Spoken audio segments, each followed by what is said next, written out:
हुकुमशहाला पुन्हा एकदा स्वीकारणं देशाला घातक आहे. राम मंदिर झालंच नसतं असं वक्तव्य केलं राजकारणात. बिनशर्त म्हणजे काय?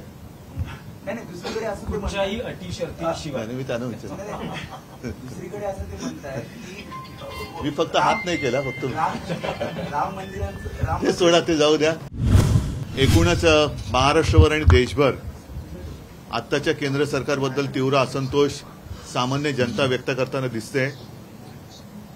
हा असंतोष गेल्या 10 वर्षानंतर पहिल्या प्रथम मोठ्या प्रमाणावरती दिसतोय आणि तो उघडपणाने दिसतोय. साहजिकच आहे, जनतेचा असंतोष म्हणजे जनतेच्या भावना, आणि शिवसेना नेहमी जनतेच्या भावनांसोबत राहिलेली आहे. आज आपण पाहिलं असाल की भारतीय जनता पक्षातून काही पदाधिकारी आलेत, काही वंचित बहुजन आघाडीतनं आलेले आहेत, बीआरएस पण आलेले आहेत. असं वेगवेगळ्या पक्षातनं प्रमुख कार्यकर्ते आणि पदाधिकारी जे या सरकारला कंटाळलेले आहेत, या सरकारच्या कारभाराला अत्यंत कंटाळून त्रासून त्यांना आता एकमेव आशा राहिलेली आहे, ती म्हणजे आपल्या देशात इंडिया आघाडी, महाराष्ट्रामध्ये महाविकास आघाडी. आणि साहजिकच आहे, हे सगळे जळगावचे आहेत. जळगावमध्ये शिवसेना लढते आहे, जिंकते आहे, आणि शिवसेनेचा विजय अधिक मोठा व्हावा याकरता हे सगळे लोक एका आशेने आणि अपेक्षेने आणि विश्वासाने शिवसेनेत आलेले आहेत. झालं? अरे सॉरी, तुम्हाला सारखं पाय लागतोय. काय होतं, मला असं पाय ठेवायची सवय. हां, जसं महाविकास आघाडीला पाठिंबा वाढतो आहे तसं महायुतीलाही पाठिंबा वाढतोय किंवा काही मित्र जोडले जात आहेत. ते थोडा बिनशर्त पाठिंबा देत आहेत, काही पक्ष बिनशर्त पाठिंबा देत काही आहेत. मी त्यांचं कौतुक करतो की काही जण उघड बिनशर्त पाठिंबा देत आहेत, काही लोक लढण्याचं नाटक करून पाठिंबा देत आहेत, आणि ही नाटकं आता जनता ओळखते. म्हणून मला असं वाटतं की यावेळेला हुकुमशाही विरुद्ध लोकशाही अशी सरळ लढाई येणाऱ्या लोकसभेत होणार आहे. पण थेट प्रश्न आहे की राज ठाकरेंनी असं म्हटलंय की भारताला कणखर नेतृत्व देण्यासाठी मोदींना बिनशर्त पाठिंबा देत असल्याचं माझं मत मी मांडलेलं आहे. एकाधिकारशाही ही देशाला घातक आहे. हुकुमशहाला पुन्हा एकदा स्वीकारणं देशाला घातक आहे. एक काळ असं जरूर होता की त्यावेळेला आपल्याला सर्वांना असं वाटत होतं की संमिश्र सरकार नको.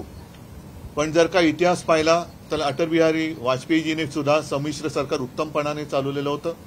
नरसिंहरावांनी सुद्धा संमिश्र सरकार उत्तमपणाने चालवलं, मनमोहन सिंगांनी पण चालवलं.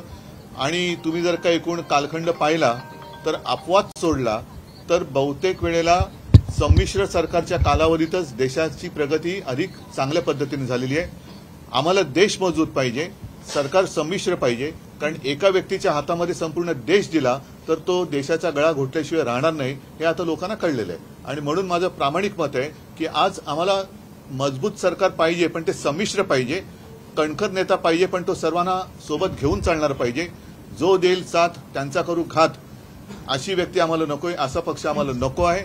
सर्वांना सोबत घेऊन चालणारं संमिश्र सरकार हे इंडिया आघाडीचं सरकार देशाला अधिक चांगल्या पद्धतीने प्रगतीच्या दिशेने देऊ शकेल. कारण आजपर्यंत सगळेजण आपण अनुभव घेत मोठे झालेलो आहोत. संमिश्र सरकारचा अनुभव घेतला आणि 10 वर्ष एक व्यक्ती एक पक्ष, आता ते संपूर्ण देशात एकच पक्ष ठेवण्याच्या मागे लागलेत. सगळ्यांना फोडून घेत आहेत, संपवून टाकण्याचा प्रयत्न करतायत, आणि ही वृत्ती ही घातक आहे. म्हणून मला तरी असं वाटतं की एका व्यक्तीच्या हातात देश देणं हे धोकादायक आहे. राम मंदिर झालंच नसतं असं वक्तव्य केलं राजकारणात. बिनशर्त म्हणजे काय? दुसरीकडे असं कुठच्याही अटी शर्तीशिवाय मी त्यानं विचारलं. दुसरीकडे असं ते म्हणतायत की मी फक्त हात नाही केला, फक्त राम मंदिरांचं ते सोडा, ते जाऊ द्या. नाही ऐका, मला मी प्रत्येकाला प्रत्येकाचं मत मांडण्याचं स्वातंत्र्य अजून तरी आहे. आणि अजून तरी मी एवढ्यासाठी की परत एकदा जर का हुकुमशाही सरकार आलं तर पुढच्या निवडणुकीला हेही स्वातंत्र्य राहणार नाही. आज सर्वसामान्य जनतेच्या असंतोषाचा जो मी उल्लेख केला, त्यांना बेकारीने ग्रासलेले आहे, महागाईने ते त्रासलेले आहेत. जी वचनं मोदी सरकारने, आणि महत्वाचा मुद्दा म्हणजे मी कालच्या माझ्या सभेत म्हटलं की आम्हाला भारत सरकार पाहिजे, मोदी सरकार नको. या देशाचं सरकार हे भारत सरकार आहे. त्याच्यामुळे एका व्यक्तीचं सरकार हे कदापि आम्ही आणि देशवासीय मान्य करू शकत नाही.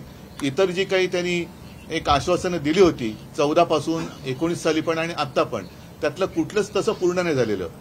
जे बेरोजगारांना रोजगार देणार होते, 15 लाख रुपये आणणार होते, शेतकरी जे त्रासलेले आहेत त्यांच्या शेतमालाचा जो भाव होता तो दुप्पट देणार होते, शेतकऱ्याचं उत्पन्न दुप्पट करणार होतं. अशा अनेक गोष्टी होत्या की त्यातल्यापैकी एक सुद्धा गोष्ट ही साकार झालेली नाहीये. घराघरात नळातून पाणी देणार होते ते काही झालेलं नाहीये. भ्रष्टाचार मुक्त करणार होते तर सगळ्या भ्रष्टाचारांना स्वतःच्या पक्षात घेऊन इतर पक्ष त्यांनी भ्रष्टाचार मुक्त केले. हे एक काम त्यांनी केले. राहुल गांधी भंडाऱ्यात आहेत, दुसरीकडे महायुतीच्या एकत्रित सभा होत आहेत, महाविकास आघाडीच्या एकत्रित सभा कधी होत आहेत? महाविकास आघाडीचे पण आता सभा सुरू करतोय आम्ही आणि गेल्या आठवड्यात आमची पत्रकार परिषद झाली. तशी अजून महायुतीची सभा जरी सुरू असल्या तरी युतीच्या जागा वाटपाचा फॉर्म्युला काय अजून जाहीर झालेला नाहीये.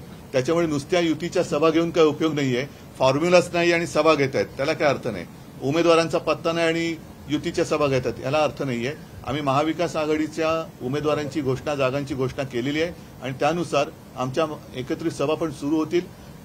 तुमच्या माहितीसाठी सांगतो की प्रत्येक ठिकाणी अगदी आज राहुलजी आहेत, आणखीन कोणी आमचे तिथले नेते सुद्धा आहेत आणि काही जे नेते जाऊ शकत आहेत, जात आहेत. आम्ही सगळीकडे एकत्रितपणाने प्रचार करणार आहोत. सांगलीमध्ये सर्व आगल नाहीये असं चित्र आहे. तुमच्या उमेदवाराच्या विरोधात अपक्ष उमेदवार मला तो आता जागा वाटप झालेला आहे. आता प्रत्येकाने आपापला पक्ष आणि आपापल्या कार्यकर्त्यांना समजवण्याची आवश्यकता आहे. कारण जागा वाटप झाल्यानंतर साहजिकच आहे जर आपण मोठं चित्र पाहण्यासाठी एकत्र आलो असू तर तिथल्या कार्यकर्त्यांना त्या पक्षाच्या नेत्यांनी समजवणं गरजेचं आहे. उत्तर मुंबईतून आपल्यासाठी जागा सांगितली गेली होती, परंतु काँग्रेसला तिथून उमेदवार मिळत नाही आहे. घोसाळकर यांना ऑफर दिली गेली काँग्रेसकडून की तुम्ही काँग्रेसच्या चिन्हावर लढा, तर तुमची काय परवानगी असेल? घोसाळकर येतात का विचारा. नाही, ते म्हणतायत की नाही असं काही नाही. घोसाळकर एक जुने कट्टर कार्यकर्ते आहेत आणि यांच्या नुसत्या हातामध्येच नाही तर मनामध्ये, हृदयामध्ये शिवसेना आहे. त्याच्यामुळे आघाडीचा एकत्र प्रचार करणं वेगळं आणि पक्षात जाऊन उमेदवारी घेऊन लढणं हे घोसाळकरांकडनं होणं शक्य नाहीये. ठीक आहे. आपल्यातून शिंदे गटात गेले वायकर हे उमेदवार असून उत्तर पश्चिम त्याकडे कसं बघताय? अमोल विरुद्ध वायकर म्हणजे परत शिवसेना इथे पण रंगणार. मी काल एका गोष्टीचा उल्लेख केला होता की शिवसेनेला नकली सेना म्हणणाऱ्यांना आता मला प्रश्न विचारायचे की एवढी लोक तुम्हाला भाड्याने का घ्यावी लागतात? तुमच्या इंजिनाची चाकं निकळल्यात आणि स्टेपनीवरती तुमचं इंजिन चालतंय का? तुमचे ओरिजिनल जे काय होते ती लोक गेली कुठे? आणि आज सुद्धा माझ्याकडे जे भारतीय जनता पक्षाचे लोक येत आहेत ते का तुम्हाला कंटाळले? तर त्याचा विचार त्यांच्या नेतृत्वाने त्यांच्या पक्षाच्या हितासाठी करावा अशी मी त्यांना एक विनंती करतो. कारण कोणी एकेकाळी मी त्यांचा मित्र होतो आणि त्या जुन्या नात्यातून त्यांना सांगतोय की स्वतःचा पहिला चेहरा आरशात बघा आणि तुम्हाला मेकअपची एवढी का गरज लागते त्याचा विचार करा. मोदी नसते असं म्हणाले आहेत मोदींच्या बाबतीत. तुमची साथ सोडलेली खासदार कीर्तीकरांचं असं मत आहे की संसदेवर जरूर तुम्ही वर्चस्व प्रस्थापित करा पण मित्रपक्षांचाही मान सन्मान ठेवा. अनुभव बरंच काही शिकवतो. चला.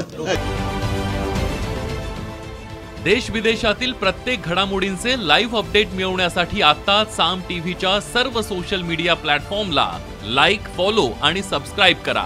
तसंच सर्व नोटिफिकेशनसाठी बेल आयकॉन प्रेस करायला विसरू नका.